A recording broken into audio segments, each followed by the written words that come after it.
question. Kara, from a planning perspective, what kind of lead time does an institution need to allow in order to facilitate a migration? Well, I think it depends on the number of courses you have and who's going to do the work. So if we think about migration in terms of the level of effort involved, I said that a 50 megabyte course from Blackboard took me about 3 to 6 hours to complete. Now, that's because I already know how to use Sakai and I already know how to use Blackboard.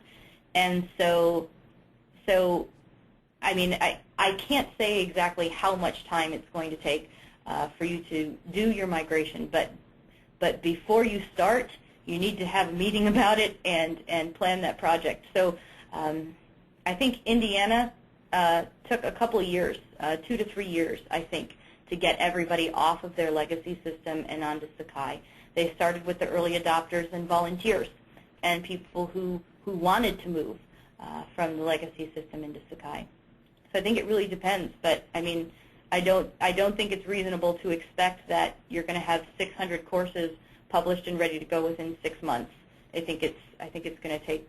I mean, if you've got many courses, up to a year or more.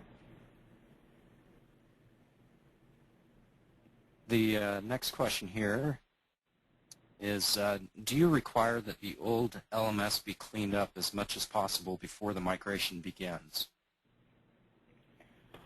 We don't require it, but it's a really good idea to do that. From the Sakai conference presentations that I've seen where the folks on the panels have talked about migration, pretty much everyone has said that their legacy system was a mess, and they made their instructors clean up their courses in the legacy system before moving them into Sakai. So yes, I recommend that, but we don't require it. Great. And somewhat related, were there any migrations you could not complete due to encryption of the backup data? No, I haven't experienced any migrations that we couldn't complete. Now, data being encrypted or in some other format that Sakai doesn't understand is a big issue. But that hasn't stopped us. Now, certain things we've had to just manually copy and paste. And so in some sense, I guess that is somewhat true, that you know, you can't get everything out of the legacy system in some reasonable or understandable format. Okay, and then there's a question here about costs. So what are the costs associated with our migration assessment, and then do you have an idea of what it costs to migrate an individual course? Sure. The migration assessment that we do at rSmart is it's $7,000, and it involves, well, everything that we described, including an on-site visit.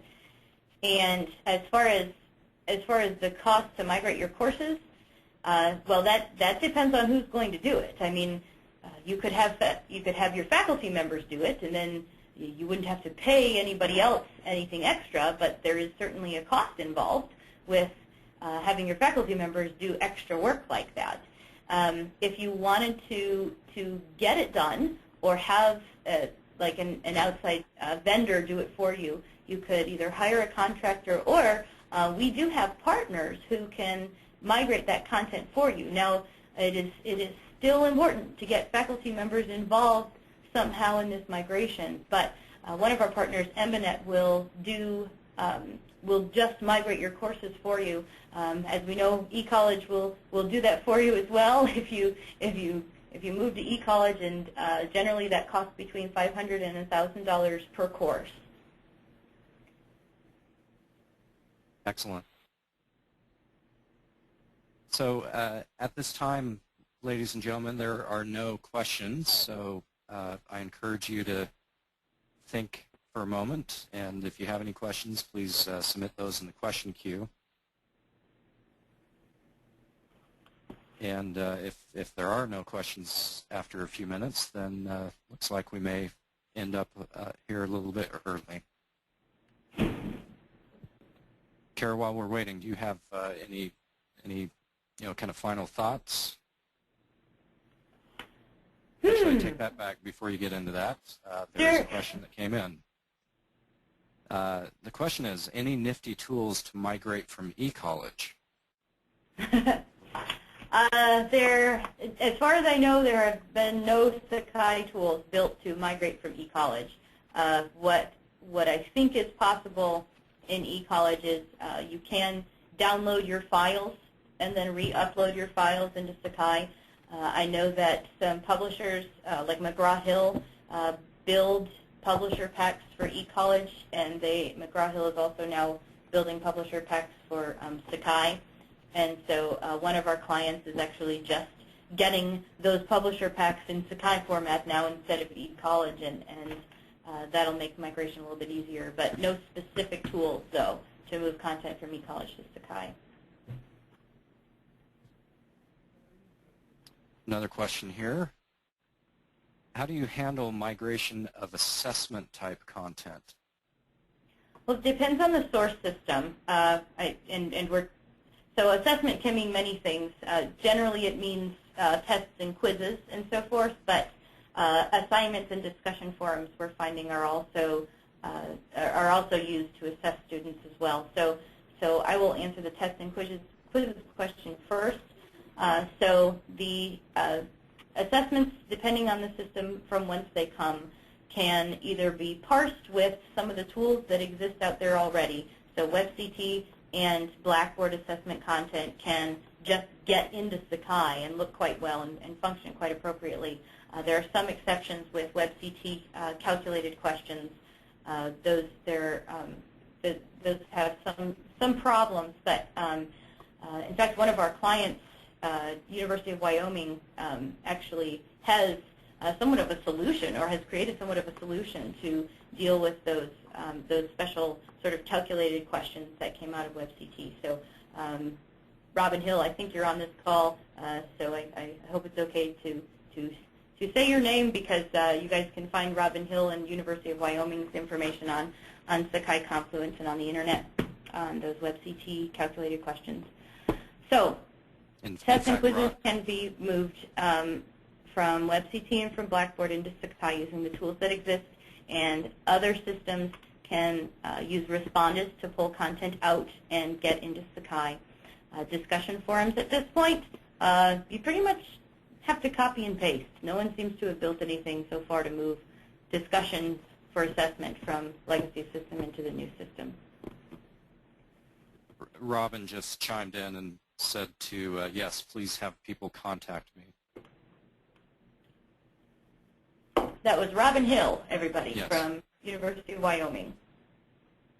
So for everyone's information, we will have the slides and the recording of this presentation available to you after the webinar is over. So look for a follow-up message from us with this material attached, and the recording will be available on our website as well. Good. There's some more questions coming in here. I'm trying to decide which one to start with here. Let's start with Robin Smith here. She asks, how long did it take Oregon to migrate 600 courses from eCollege? Oregon? Robin, I think you're talking about OHSU. You would have to ask Maggie Lynch about that. I do not know how long it took them. They manage their own migration, and so ask Oregon Health and Sciences University. I'm sure they'd be happy to tell you. We know Maggie quite well, so if you need an introduction there, we can certainly facilitate an introduction with Maggie for a discussion on that. Another question from Robin is, what is the biggest time sink in the process? The biggest what? Time sink, so time commitment. Oh, the biggest time commitment. Can you elaborate on what you mean by that? Are you looking for, like, the longest you might possibly